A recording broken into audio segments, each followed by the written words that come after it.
Hello, everybody, and welcome to the Parishscope. This is the podcast that kind of goes off the newsletter of St. John's, Sam Prairie, St. John's in Green Valley. I'm Pastor Chris Sansom. And I'm Casey Jeremus. I'm the Creative Worship Director at Our Savior Lutheran in Washington. Yeah, so it's been a while. Yes, it has. You and I, in fact, we're getting going a little late. We kind of got talky there for a little bit, just talking away. That's right. But that's what happens. That's what happens. I haven't seen you. It's been a month, I think. It has, yeah, because it was like maybe the first or second week of December. Yeah. And then things got crazy. Of course. Holidays and all that kind of stuff. So yeah. So it's been a while. Yes, it's been a hot minute. Have you recovered from the Christmas? Because for you as a pastor, that's a lot of. It is. It's busy. It is. I'm sure it's rewarding in certain ways, but it's also very, very busy. It is, but it's a. I always say this, and I think this is actually a very true statement. Religion, the church, really is designed in such a way that it is meant to be in a very experiential sense. Yeah, and because of that, I have found that there is a lot of experiences in the church that are hectic and crazy, but it's actually all kind of part of it.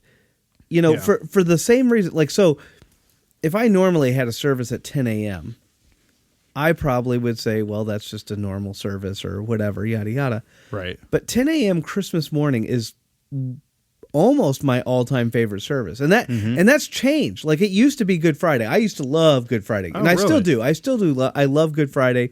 I love the mood and the all the aspects of it. But Christmas morning has really pretty much become, if not, it's going to be close to my favorite. And a huge part of that is because you have, on Christmas Eve, you have three services, 4:30, 7, and then 11 o'clock at night.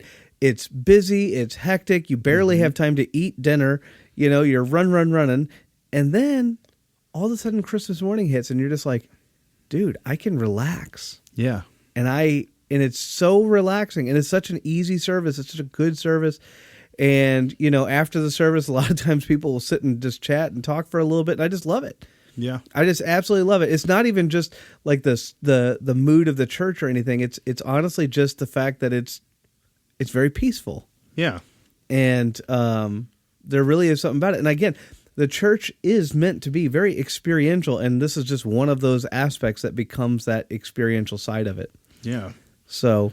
Well, I think being put in like a pressure cooker sort of situation, I think some of the best experiences I had, like in high school or different things, were kind of like when things were like there was a very quick deadline. Like for just example, like I did madrigals in high school, which is like, if people don't know, it's kind of like a Renaissance kind of themed Christmas production. Yeah. So you dress up in these Renaissance clothes and you sing. And the way my high school did it was we did a fall concert in like November or the first week in November, and then it was like you have 4 weeks to learn like 25 songs. It was crazy. I mean, it was literally like we'd have to learn like 4 or 5 songs a week, and you had to have them all memorized, and you get tested at the end. I mean, it was intense. Yeah. But it pushed me more than I ever had been pushed to like memorize and work on stuff. And then that was like one of the best experiences I ever had, because I was so into it at that point. By the time we performed it, it was just such an immersive experience. And so, especially with doing Advent services and Sunday and doing the Christmas Eve and Christmas Day, like it's a lot of God in 1 month. Yeah, so, which is not a bad thing, I think. No, no, it's not a bad thing. It's not a bad thing at all. But again, I always think that's one of those things, like, the church, and I know, see, we've talked about this before, but I just can't help it. It's just a topic that just kind of comes back, time and time again. I really think that over the last 100 years or so, the church has really kind of almost thrown the baby out with the bathwater kind of thing. Like, there's so many things that like the church itself has kind of said, and I'm speaking like a lot of the Protestant churches, Lutherans would fit into that, but like we kind of said, oh, that's too Catholic. And so like we chucked it away, and it's like, well, but hold on now, just hold on. Like, are there some things that are Catholic that we shouldn't do because they're Catholic? Absolutely. We don't pray to Mary. Right. In wedding ceremonies, we don't give roses and put them in Mary's feet. There's some things that we just don't do because we just don't agree with that theology. But burning incense in church, like, what a great thing! It's all over the Bible. It's just all over Scripture. So why not? I mean, I know it's too Catholic, but it's like making the sign of the cross.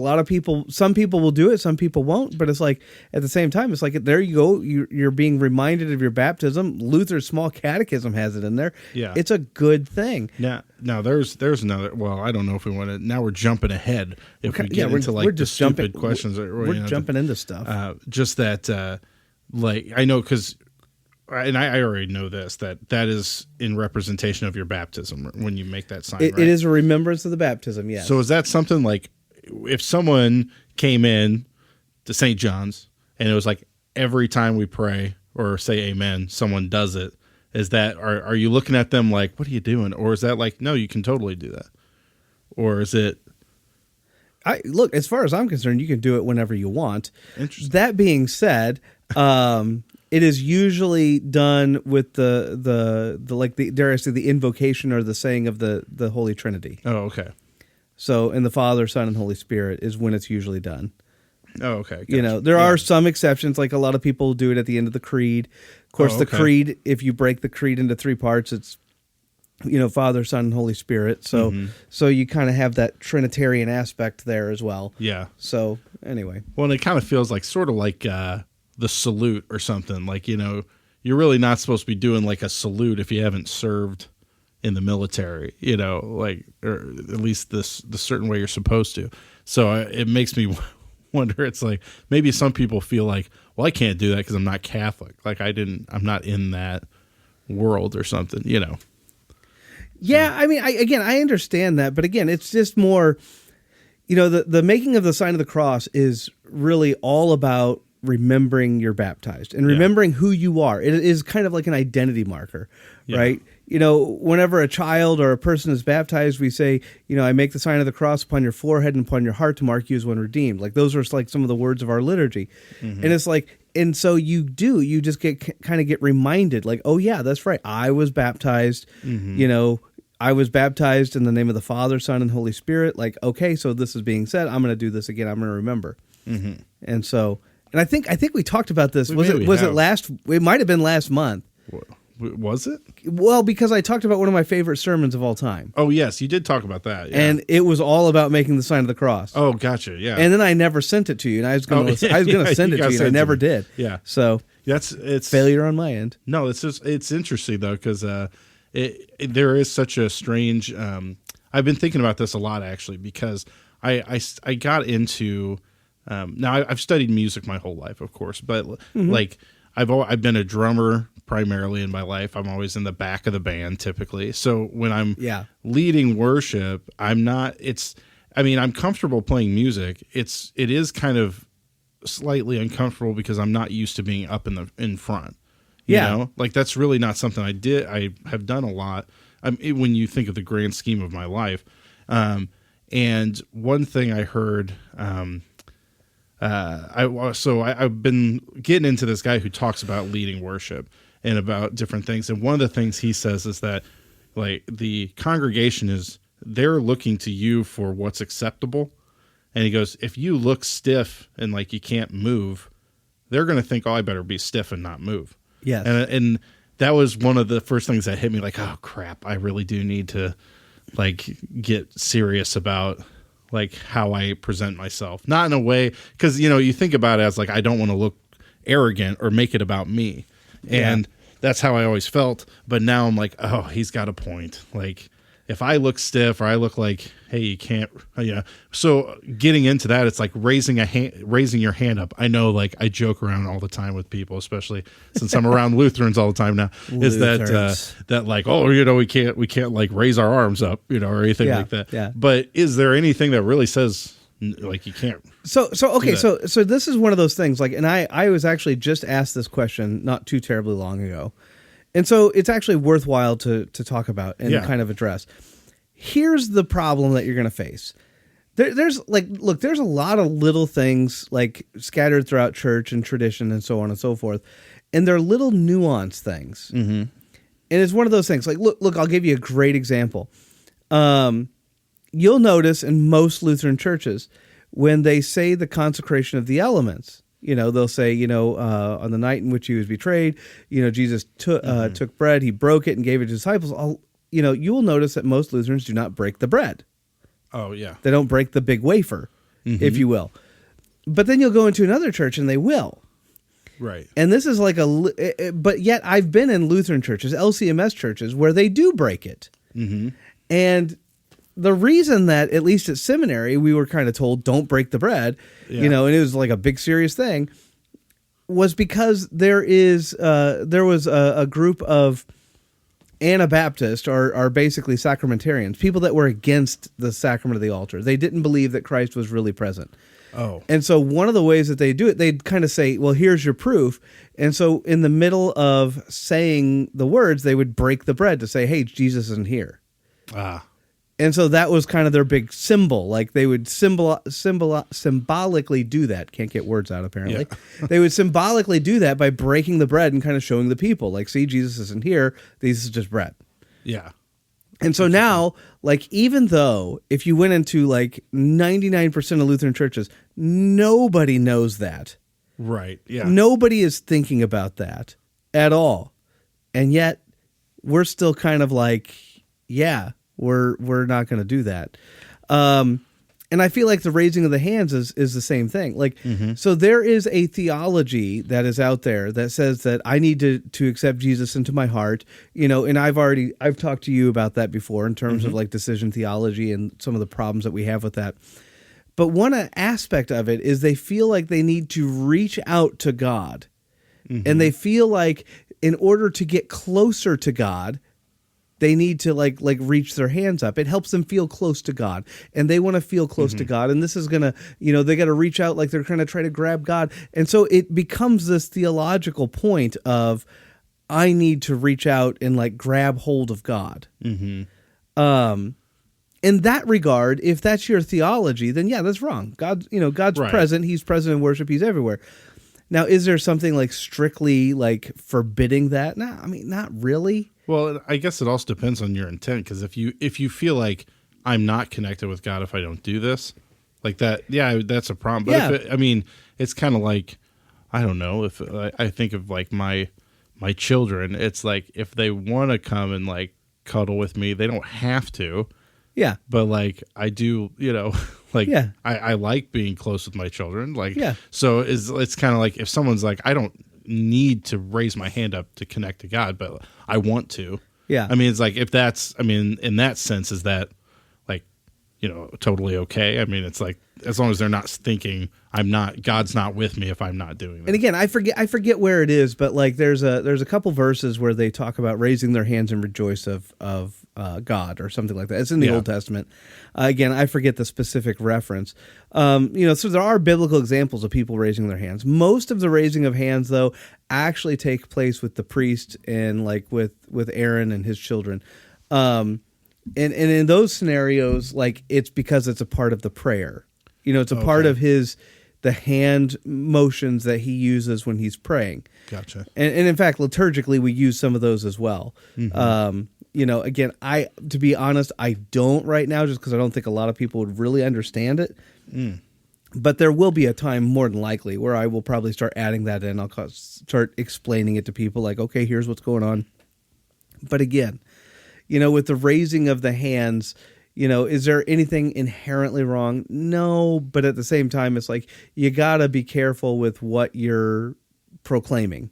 Yeah. Because again, a lot of people, and I mean, again, a lot of these churches, this is actually what they say, hey, you want to, reach up and grab God, reach up, get closer to God. Yeah. And that's all part of that theological push to say, hey, this is what you got to do in order to reach out to God. And again, by the way, we see this kind of thing like all over the place. I'm not talking about raising of hands, but like, you hear a lot of couples sometimes talk about how they're soulmates.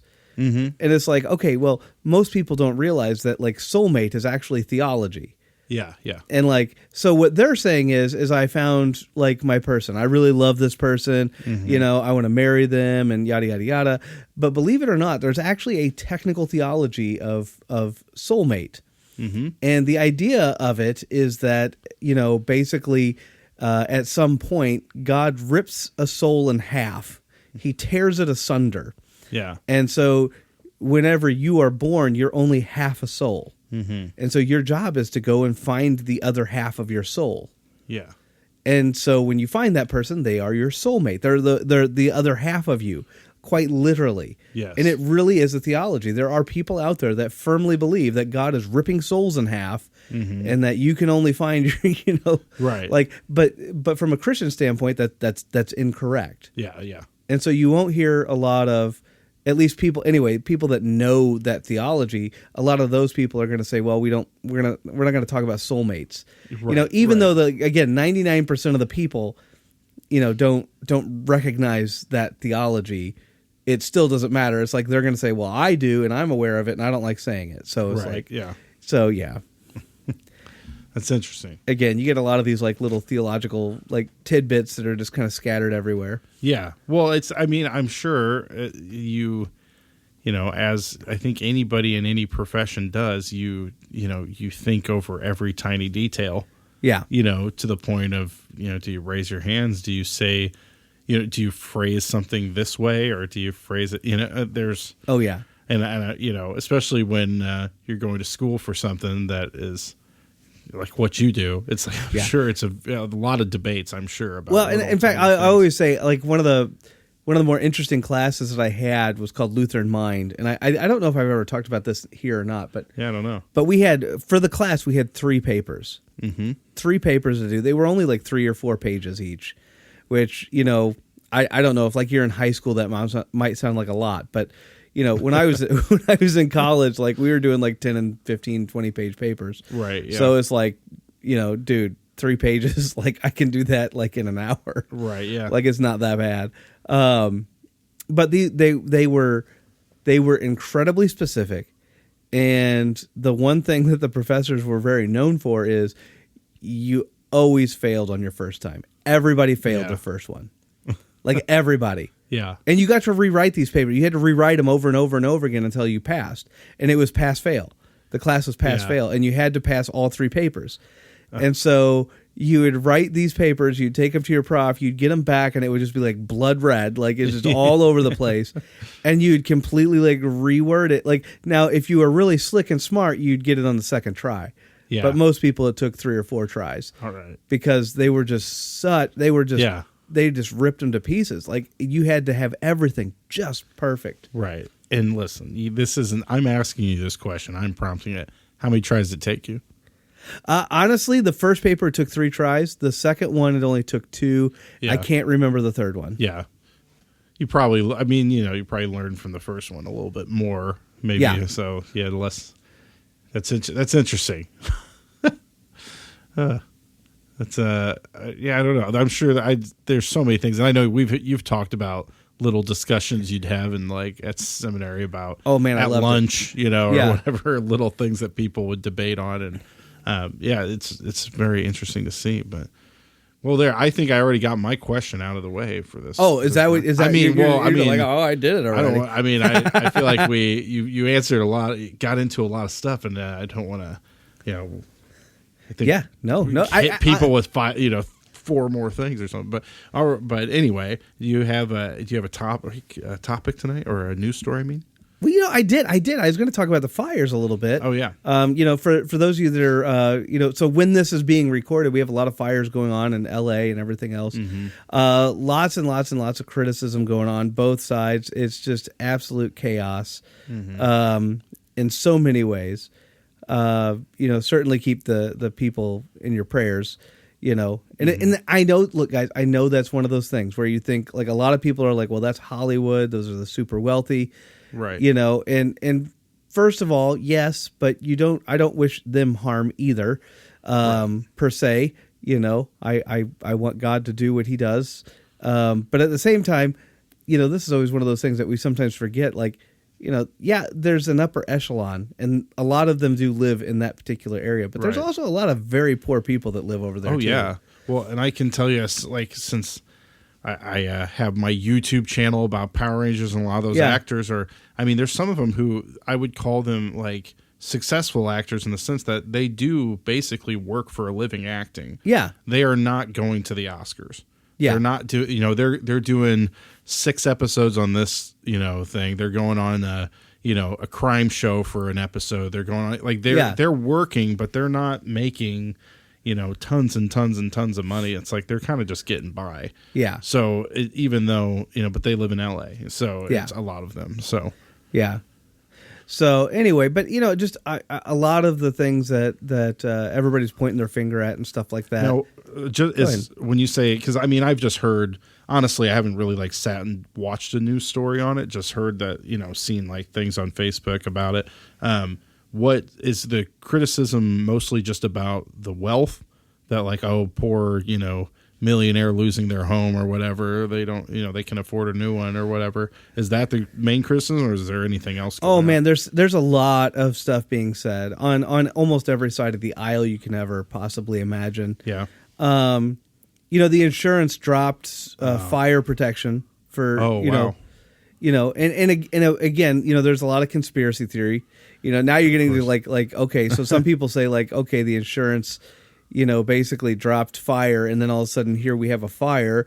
But on the other side of that is like that you have the government of California and specifically of LA that wasn't actually dealing with the underbrush in the forest, and a lot of people were saying basically you need to deal with this and yada yada yada. Yeah. And then you have like some water issues. A lot of these guys, when they went to the hydrants weren't no water. Oh, geez. Okay. Now I think I've heard that might have been like an electrical issue because it's uphill. You got to pump the water up. Oh, yeah. That's and so true. but again, just lots and lots of criticisms going all the way around. And so, honestly, that whenever I was thinking of a news story, I was like, well, what should I talk about? And, I think so one of the issues that came up is the fire. I don't know if it's the fire chief or just somebody else, but it is a transgender person. Mm-hmm.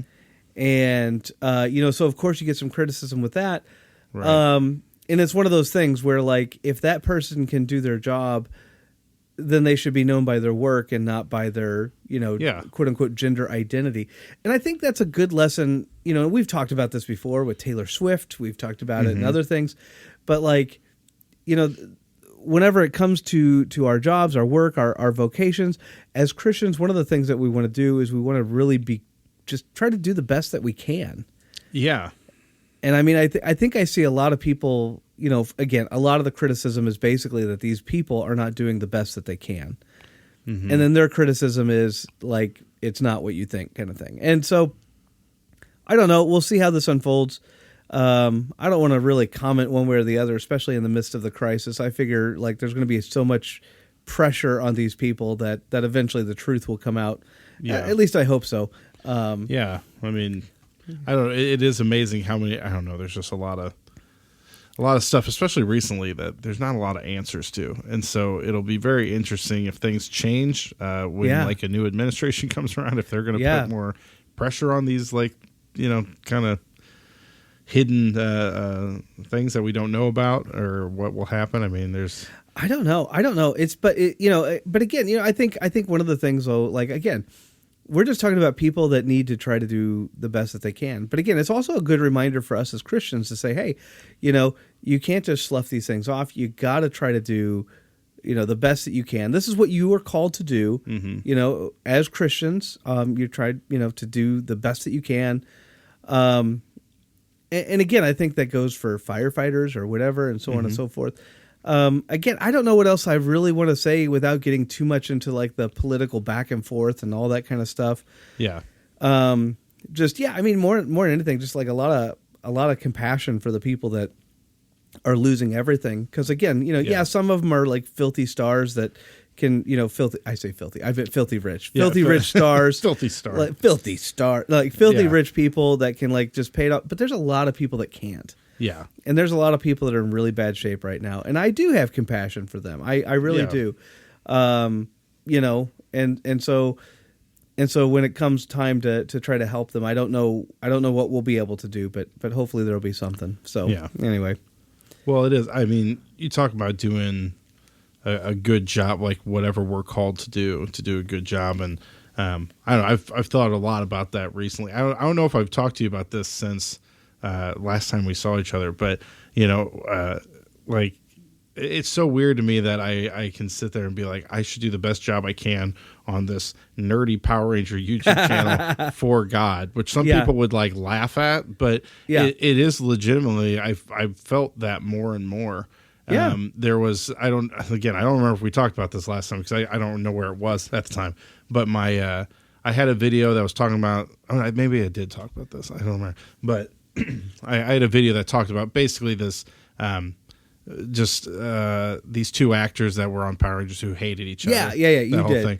And then one of them is deceased, unfortunately, and you know, sadly took his own life, which is really unfortunate. And then the other one, he's had a lot of stuff in the media or news lately. He's gone through some legal things and different stuff, but he came out with a video, and when that video came out, the video that I made that had been kind of sitting dormant for a few months, all of a sudden shot up like views, and I was like, what is going on? Why are so many people watching this all of a sudden?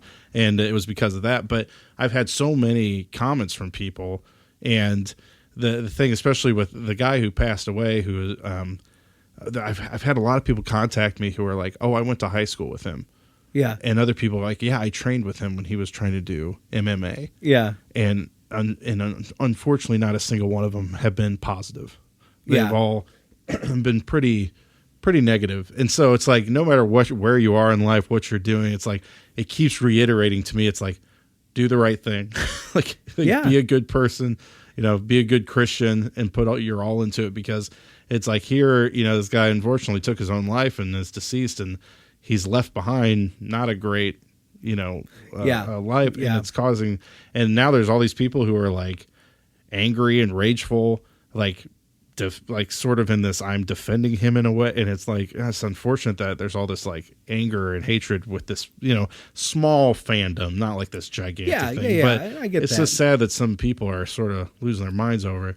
And then the other funny part is that my wife let it slip to her students that I have a Power Ranger channel. So she does have a student.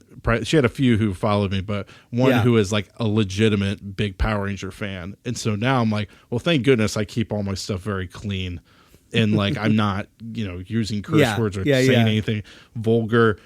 Because now it's like, she has a student who's actually watching my stuff now. So it's like, thank goodness. Thank goodness. You know, but anyway, I don't know. I've been thinking about that a lot, because it's just been so, every day I'm getting comments on this video. Yeah. And just some interesting information from people who knew him or people who grew up, you know, around him or whatever. And well, and honestly, I think this is one of those things where, like, you know, look, it kind of goes back to, again, the story. If for those of you that maybe don't remember from last time or whatever, the way the story goes is like there was a shoemaker that approached Martin Luther. Now, again, maybe this really happened, maybe it didn't. I don't know. I feel like in the backlogs of my mind, I heard that it, you know, cannot be verified.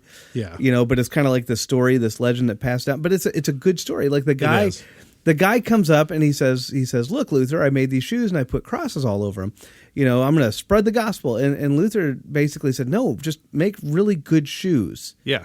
You know, allow your Christianity to say, I'm going to be the best shoemaker possible, and allow that word to get around. And, you know, there'll be other times to evangelize. There's going to be other ways to evangelize. And quite frankly, you know, it really is true. Like I always say this with Facebook, like, if you're posting a verse on Facebook, hey, first of all, that's awesome. Mm-hmm. More power to you. But don't expect anybody to be like, wow, I read that verse and it just, boom, I'm a Christian now. Yeah. Like, that's not really the way it's going to work. Now, maybe if they were like your friend and you talk to them day in and day out, and then all of a sudden, you know, after reading all these verses, they got one and just hit them just right. Well, maybe. Yeah. But it's not going to be like they got on there one day, they don't know who you are, and all of a sudden they're like, Psalm 31, verse 1. Oh, my gosh. Yeah. Like, no, that's, I mean, you know, evangelism, you know, that is a tough, you know, is a longer process because it is something that's so important and it's at our core. And the same thing, but, you know, when I think back of like, you know, some of the stuff that we faced, you know, with like football and stuff like that, you know, how they were like all kneeling for the anthem and everything else. I think one of the things that really, really upsets people, and I know it's something that really bugged me, is it was almost like, first of all, they were making politics into their faith. And second of all, they were trying to put the little crosses on the shoes. They were trying to take something like football for me is watching something that's for entertainment. Yes. Yeah. Like, you know, like, look, if, you know, I'm a Packer fan, but like, you know, if the Packers don't win, my day doesn't really get any better or worse. Maybe my feelings might, but you know, it's not like I'm like all of a sudden like work is harder and getting food is harder. I mean, there are some people that would not understand that because they do legitimately. Well, I mean, again, yeah, it might impact your feelings. Yes. Right. Yeah. But, you know, at the end of the day, like your dollar doesn't go any further or less far because of the Packers winning streak or losing streak. Right. Yeah. You know, but I like watching the Packers. I have a good time. I enjoy it. I'm not going to sit here and say I watch like every game, but like I do every now and again. I'll turn on a few games a year, you know, 3 or 4, and I really enjoy, you know, watching it. But whenever they started doing all that stuff, it became more like the problems in the world, and it became more about politics. And this is, by the way, this is why I don't like it when movie stars get into politics either. Yeah. Oh, yeah. I'm like, dude, I want to watch you in a movie and think you're somebody you're not. Yeah. Like that's what I want. I want you to be so good at lying that I am convinced that you are not who you say you are. Yeah. Like that's what I want from you. I don't need a spiel about politics. I really, really don't. You know, and by the way, that goes for even the ones that I agree with and I like. You know, like I might still like them as a movie star and stuff, but I'm like, dude, just shut up, get out of politics. But again, I think with a lot of people, this is their belief. They feel very, very strongly about it, and they're trying to, in essence, proselytize their belief by doing this. But what happens is a lot of times everything else suffers. You know, the people that made football about politics, a lot of them ended up being not as good football players. Yeah. You know, again, I'm not going to say that for all the case, but it just seemed to me that a lot of them ended up being less than quality football players. Yeah. And the movie stars, a lot of the movie stars that get super, super into politics, after a while, you almost don't even want to see them in the movie. Yeah. I mean, yeah, it's true. I mean, there are some actors that, I don't necessarily have a strong hatred for them, but if I see a movie and the trailer starts off with their face, I'm kind of like, I'm not really interested in going and seeing this one. Yeah. And it's not I can't say I hope they die or anything. Like, I don't have any sort of vendetta. I'm just like, I just don't want to see. I mean, I'll be honest, like, I won't, ever since the whole slap incident with Will Smith. Oh, yeah. I haven't seen the Will Smith movie since that happened. And it's not like I hope this guy gets, like, you know, I don't hope anything horrible on him, but I just don't really want to go see movies with him anymore. Yeah. You know? Yeah. So which is just, I don't know. It's just like, I just kind of have a bad taste in my mouth. I just don't really want to go see it. So, but, you know, and that's, I don't know. That's the thing is, I think if people, there's a book by a guy, his name is Gary Vaynerchuk is his name, but he's kind of a business guru guy. I don't know if you ever heard of him. I haven't. Yeah. I enjoy his stuff. He's a very tough love type of guy.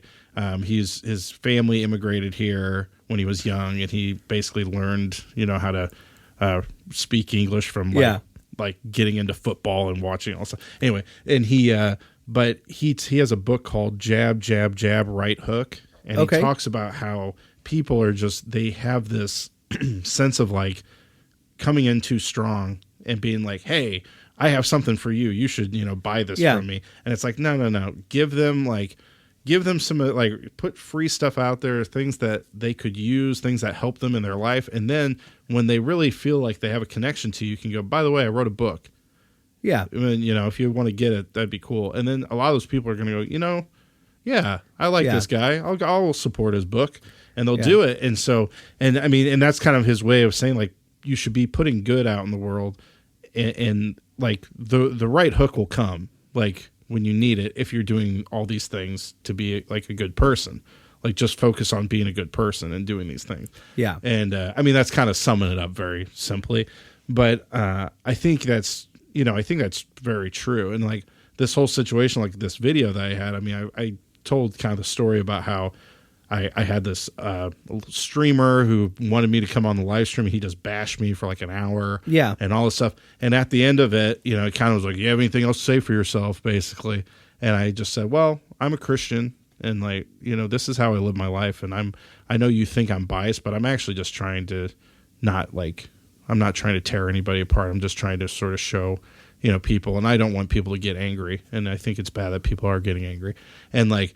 But I didn't put that on my video. Like I'm not starting my videos out or ending my videos with like, let's say a prayer. It's Power Rangers has not, it's like, I don't need to be throwing that in. I just need to make the best content I can. Yeah. And then if someone sees that, they'll, that might, and I had a few people who said they were like, I watched it and that really like kind of, but at the same time, like, again, I think that's very appropriate. Like here you are saying like, okay, this is what I'm going to do. And part of the reason I'm going to do it is because I'm a Christian. Yeah. I mean, again, I think that's actually a really good approach in general, cause you're saying, I'm going to do this and here's what I'm going to do. And I'm going to do that, because I'm a Christian, I'm not going to go down some of these other paths kind of thing. Mm-hmm.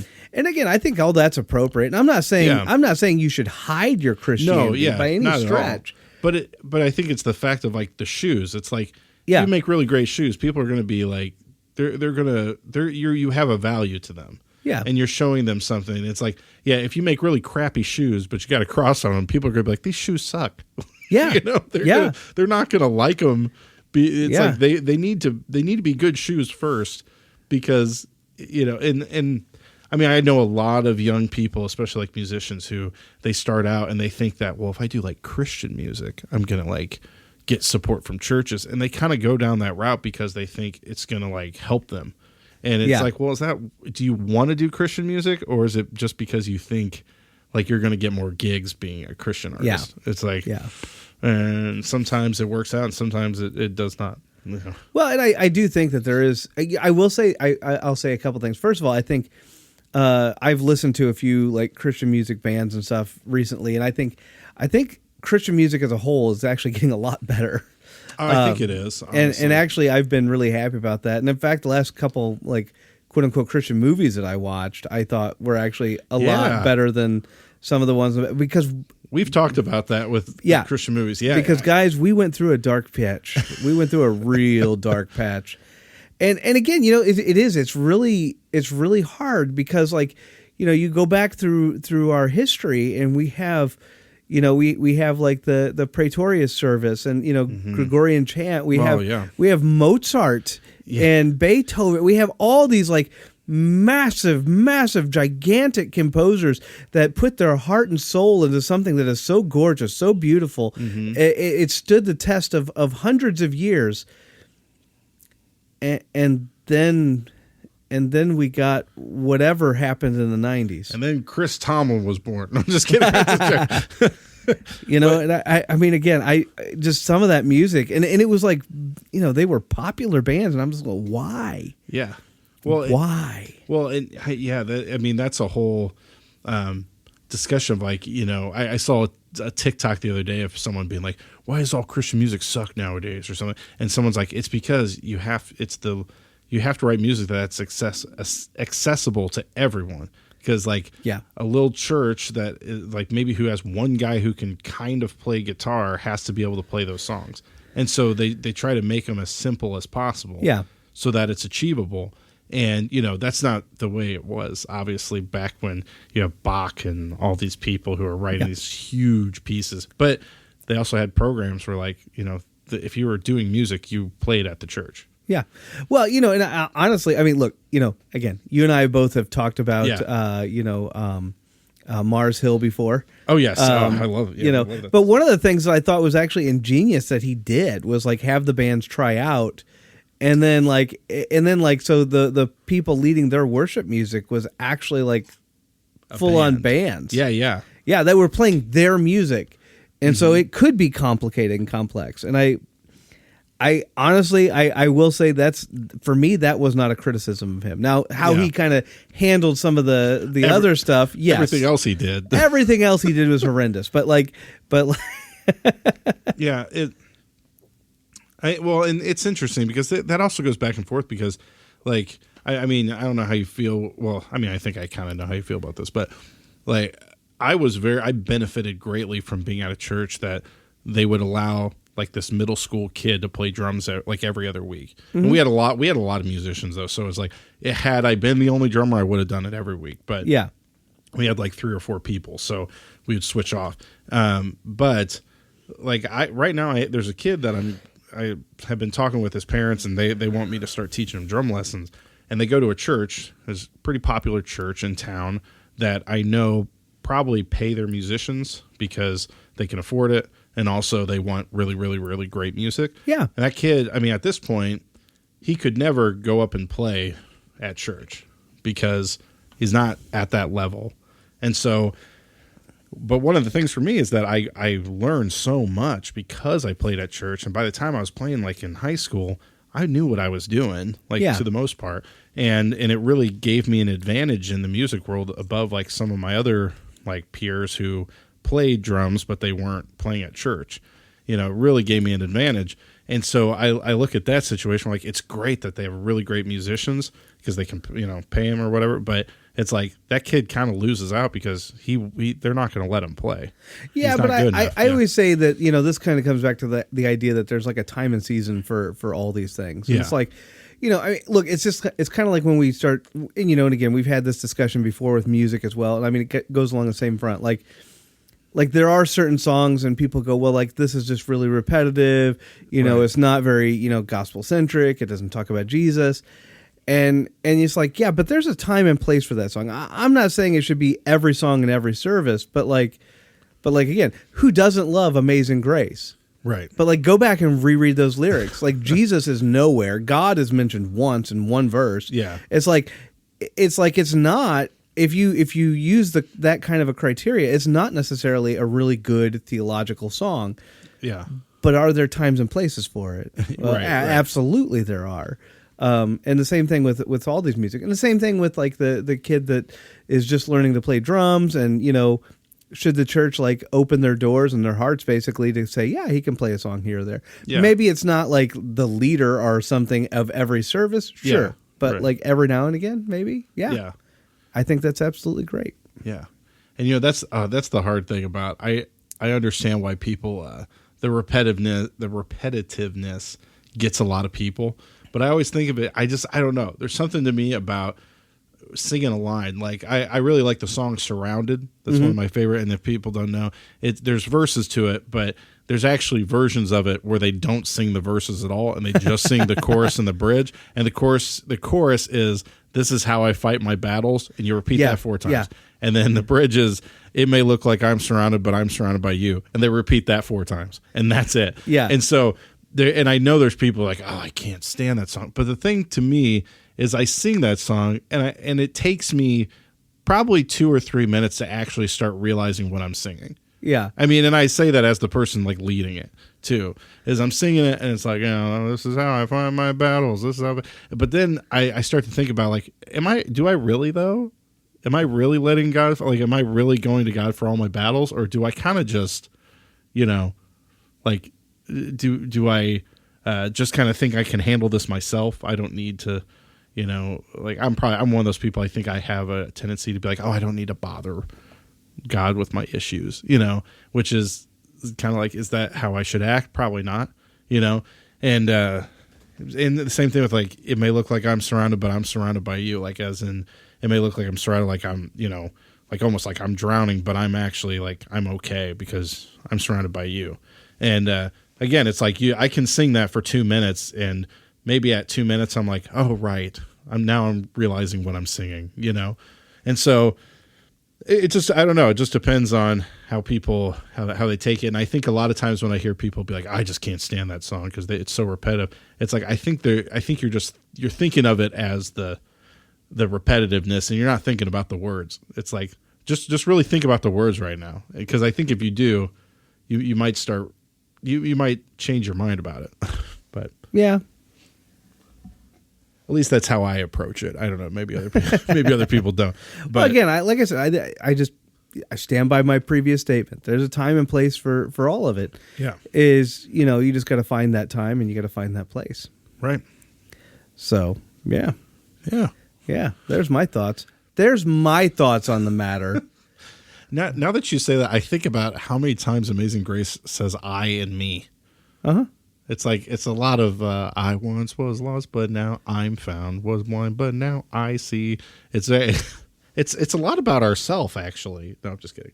But I mean, but then that's another question is like, if a song puts you in a good headspace for the week, is that a good thing? Or if it's like, well, theologically, maybe it's not perfect. It's like, and that's kind of definitely an argument that gets brought up a lot is like, well, if there's one of the songs we've been doing a lot is the song Praise, which is just, I don't know if you've heard that one, but it's just like, praise the Lord, oh my soul, and I won't be quiet, my God is alive. Mm-hmm. And I don't, it's one of those songs that's very, very, very, very catchy. Like it'll be in your head all week. And so it's like, I don't know. It's like it puts me in a good headspace because I'm thinking about God. Yeah.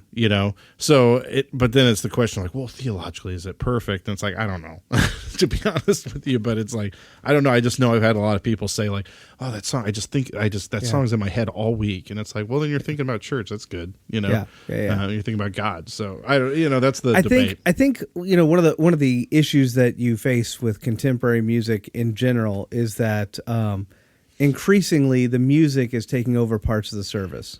Yeah. And as it does so, then the critique becomes more apparent. Again, if you want to use a really repetitive song and it's for the opening song, but you have like liturgy and other stuff, go for it. Yeah. It's not the end of the world. The liturgy and the rest of it will add more context to what you're trying to say and what you're trying to proclaim. But you have a lot of these churches nowadays that are like, 10 songs at the beginning, a sermon, a prayer, 10 songs at the end. And like, that's their whole service. Yeah. And it's like, well, with that, almost all of your theology is coming through those songs. That's true. Yeah. In which case now all of a sudden it's really important what those songs say, and we can also talk about whether or not that's even really a healthy approach, but that's a whole other story. But like just pretending like we agree that it is a healthy approach. Now all of a sudden you're going to have to deal with, okay, what are these songs actually saying? Because these songs are going to be in your head all week, and now you're singing all these things, and like, okay, what are you actually saying? Yeah. So, it is. I don't know. It is a debate. It's interesting, and also it's like stuff like, do you have music while there's a prayer going? Is that and it's interesting because I've had some people who are like, I absolutely do not want that. And I've had some people who are like, yeah, I really like that. So it just depends on. It always depends on who's preaching, but it's. I mean, some people they just like it. They think it's a nice accompaniment to it, and other people who think like it's a trick or something, or like this is smoke and mirrors. But again, I think it's also it depends on intentions. I think I've told the story before, but I played for a church when I was in high school. I covered for someone. They just needed someone. I wasn't playing that week at my church, so I did it. And the guy leading worship actually, word for word, said, we want to make sure we get people, into a comfortable place right before offering so that they'll give more.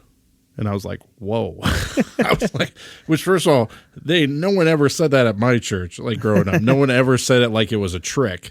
And that guy said it very, very clearly, like we're trying to trick people into giving more money. I was like, whoa. That took me back. It was like, that's crazy to me. But again, I guess it depends on the intention of it a little bit.